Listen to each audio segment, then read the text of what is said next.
आज इवनिंग रे रेडी होइकी आमे बाहरी जाइथिलु आम गाँ यात्रा को। आम गाँ यात्रा रे सेठी पहुँची बेबी धरी साई को मु साड़ी पिंधली से धरी पड़ नथिली साई को। तापर आम जाई पहुँची जाइथिलु मंडप रे। सेठी आम टिके पूजा कर दर्शन करिकी तापर लगे देथिलु किछि अबीर।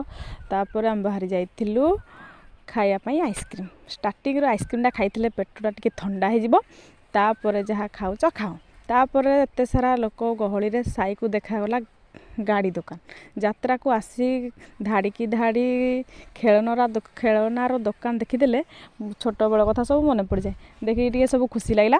तापर साई किन देथिला किछि गाड़ी। तापर मु जाई इच्छा होइतिला खाई देथिली टिके गुपचुप खाई दे सारला पर बहुत ये लग जाइतिला। सेति पय गरम गरम चाट टिके खिया गला। तापर बेबी चाउमिन टाको आनी तापर टिके टेस्ट करागला। चाउमिन टा भी भल थिला। तापर खाई देथिली टिके झाल मटर न खाइले कोन हबो। तापर चलीथिला स्टेज प्रोग्राम होथिला बेले साई कला मो खेली देबी टिके जंपिंग जंपांग। साई तो जेहेतु एते छोट थिला सेति से खेली पार नथिला। तापर से सोई बसी आंठे पेटे जते सब डेंगी खेली खुशी हे गला। तापर सब किछि हजम हे जिया पय लास्ट टाइम पीथिलु टिके कोल्ड ड्रिंक्स पी सारला पर घर को पळे आसिलु। वीडियो भल लागिथिले सब्सक्राइब निहाती करंतु।